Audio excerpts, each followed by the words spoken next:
Subscribe करें इस channel को और बेल आइकन दबाएं लेटेस्ट टैक्स रिलेटेड वीडियोस सबसे पहले देखने के लिए। Hello friends, welcome back to my channel. और आज हम बात करने वाले हैं कि कैसे हम अपनी खुद की आईटीआर फाइल कर सकते हैं।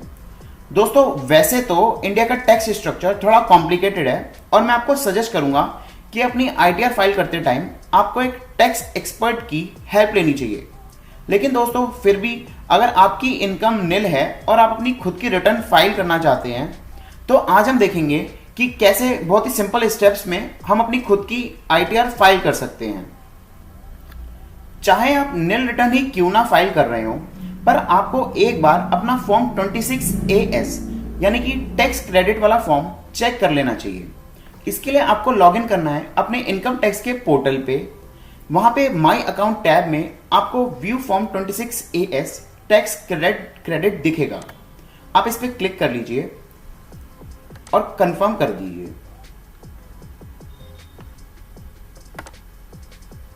दोस्तों, यहां नीचे आपको दिखेगा view tax credit form 26AS। इसमें आप अपना असेसमेंट ईयर सेलेक्ट कर लीजिए। जिस भी फाइनेंशियल ईयर के लिए आप रिटर्न फाइल कर रहे हैं, उससे नेक्स्ट ईयर ही हमारा असेसमेंट ईयर होता है। जैसे यहां पे हम रिटर्न फाइल कर रहे हैं फॉर द ईयर 18-19, तो हम असेसमेंट ईयर सेलेक्ट कर लेंगे 19-20। View as HTML and download.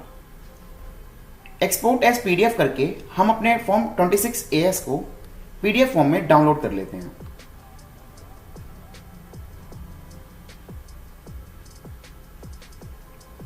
दोस्तों, यहां हमारा फॉर्म हो गया है डाउनलोड।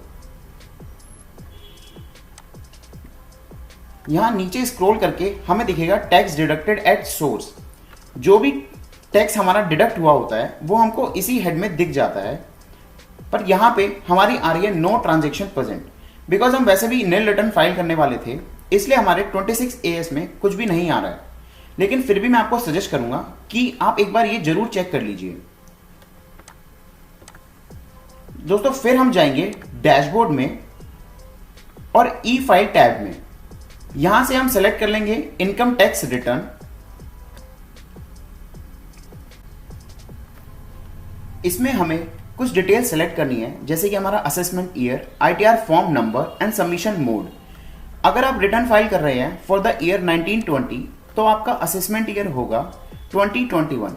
बट यहां पे मैं रिटर्न फाइल कर रहा हूं फॉर द ईयर 18-19, तो मैं असेसमेंट ईयर सेलेक्ट कर लेता हूं 19-20। ITR form numbers.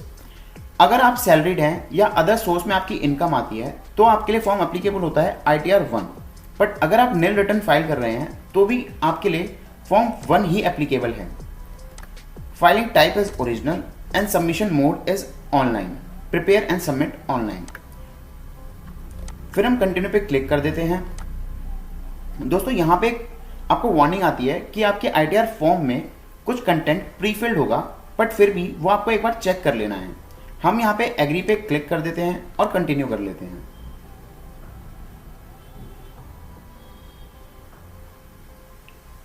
दोस्तों, ITR 1 का फॉर्म कुछ ऐसा दिखता है, जिसमें कि पहले पेज पे आपको इंस्ट्रक्शन मिलती हैं, दूसरे पेज पे आपको जनरल इन्फॉर्मेशन, फिर computation of income and tax, tax details, tax paid and verification, and last के 2 टैब्स आपके डिडक्शंस एंड डोनेशन के होते हैं।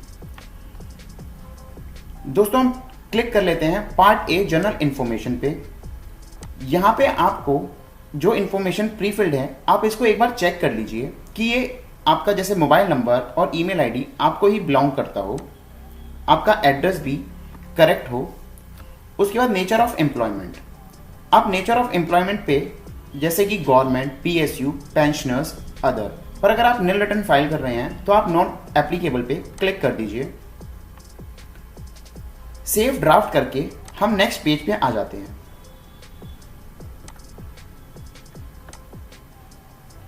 दोस्तों, यहां पे computation of income and tax में आपको सबसे पहले सैलरी की इंफॉर्मेशन पूछता है। उसके बाद आपकी हाउस प्रॉपर्टी की डिटेल्स पूछता है। अगर आपका एक से ज़्यादा घर है और आपने उसे लेट आउट या डीम लेट आउट शो करना है, तो आप यहां से सिलेक्ट कर सकते हैं। पर मेरे पास एक ही घर है, तो मैं उसे सेल्फ ऑक्यूपाइड कर देता हूं। उसके बाद आपको डिटेल्स डालनी है अदर सोर्स की, जैसे कि आपका इंटरेस्ट ऑन सेविंग अकाउंट या कोई डिपॉजिट, या आपका interest on the income tax refund या कोई और इनकम जो आपकी अदर सोर्स में आए वो आपको यहाँ पे मेंशन कर देनी है। उसके नीचे आप स्क्रॉल करेंगे तो आपको डिडक्शंस का सेक्शन मिलेगा। इसमें आपको वो वाले अमाउंट्स फिल करने हैं जो आपने, जैसे कि लाइफ इंश्योरेंस प्रीमियम, जैसे कि आपका पीपीएफ, जैसे कि आपका हेल्थ इंश्योरेंस प्रीमियम, या फिर मेडिकल एक्सपेंस, या आपने कोई इंटरेस्ट पे किया है ऑन द लोन जो आपने हायर एजुकेशन के लिए या रेजिडेंशियल हाउस प्रॉपर्टी के लिए लिया था। दोस्तों अगर आपने कोई डोनेशन करी है तो उसकी डिटेल्स आपको यहाँ फिल नहीं करनी, उसकी डिटेल्स आपकी लास्ट के 2 सेक्शन में फिल होंगी यहाँ पे। उसके बाद हम नीचे स्क्रॉल कर लेते हैं। उसके बाद आपको यहाँ पे एक सेक्शन मिलता है एग्जेम्प्ट इनकम का। अगर आपकी कोई ऐसी इनकम आ रही है जो जिसपे कि टैक्स तो नहीं लगेगा पर आपको वो आईटीआर में शो करना मस्ट है, तो आप वो यहाँ से सिलेक्ट कर सकते हैं। दोस्तों उसके बाद हम नीचे स्क्रॉल करेंगे, सेव ड्राफ्ट करके नेक्स्ट पेज पे आ जाते हैं। यहाँ पे आपको डिटेल्स डालनी है जो आपका टैक्स डिडक्ट हुआ है, जैसे कि आपका टैक्स डिडक्शन ऑन सैलरी या फिर tax deduction other than salary. यहाँ पे आपकी इंफॉर्मेशन प्री फिल्ड भी आ जाती है अगर आपके फॉर्म 26 AS में कुछ भी टैक्स डिडक्ट हुआ होता है तो। बट जैसे कि आपने देखा था कि हमारा फॉर्म 26 AS में कोई भी ट्रांजेक्शन नहीं थी, इसलिए यहाँ पे भी ऑटो पॉपुलेट नहीं हुई। दोस्तों उसके बाद हम नेक्स्ट टैब पे आ जाते हैं। यहाँ पे आपको अपने जितने भी बैंक अकाउंट हैं उनकी डिटेल्स डालनी है और कोई भी एक बैंक अकाउंट सेलेक्ट कर लेना है जिसमें कि आप अपना रिफंड क्लेम करें। यहाँ पे मैं अपने बैंक अकाउंट की डिटेल डाल देता हूँ। दोस्तों यहाँ मैंने फिल कर दिया अपनी डिटेल्स और उसके बाद स्क्रॉल करके आ गए हम वेरिफिकेशन सेक्शन में। ये एक तरीके से डिक्लेरेशन है कि जो भी इंफॉर्मेशन हमने फिल करी है वो करेक्ट है। यहाँ पे हम कैपेसिटी सिलेक्ट कर लेते हैं कि हमने अपनी रिटर्न खुद भरी है एंड प्लेस सिलेक्ट कर लेते हैं। दोस्तों उसके बाद हमारे से पूछता है कि हम अपने रिटर्न को कैसे वेरीफाई करना चाहते हैं, जैसे कि ई वेरीफाई या फिर लेटर ऑन इन 120 डेज, या फिर हम अपनी ITR V को प्रिंट करके बेंगलुरु ऑफिस भेजना चाहते हैं। तो दोस्तों यहाँ हम सिलेक्ट कर लेते हैं ई वेरीफाई, बिकॉज हमारा आधार कार्ड हमारे पैन से लिंक्ड है। हम सेव ड्राफ्ट पे क्लिक कर लेते हैं। उसके बाद हम प्रीव्यू एंड सबमिट पे क्लिक कर देते हैं।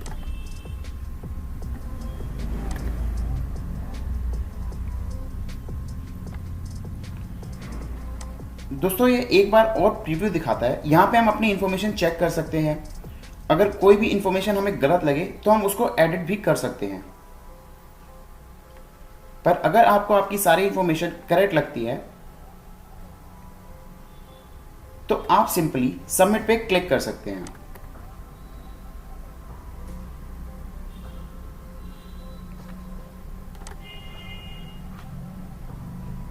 हम अपनी रिटर्न को वेरीफाई करेंगे आधार OTP से और हम कंटिन्यू पे क्लिक कर देते हैं।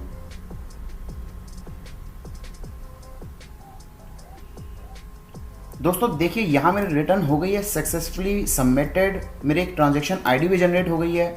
मैंने अपनी रिटर्न को ई वेरीफाई किया है थ्रू आधार OTP।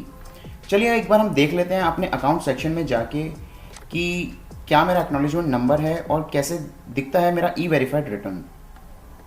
यहाँ हम सेलेक्ट कर लेंगे अपना income tax return and submit पे क्लिक कर देते हैं। देखिए यहाँ मेरा एक्नॉलेजमेंट नंबर भी जनरेट हो गया है और मेरा स्टेटस आ रहा है सक्सेसफुली ई वेरीफाइड। तो दोस्तों बस इतना सा ही सिंपल सा प्रोसेस था अपनी रिटर्न फाइल करने का। I really hope my videos are helpful. In case you like my videos, then do hit the like button, do share it with your friends and hit the subscribe button, and I will see you soon with another video. Thank you.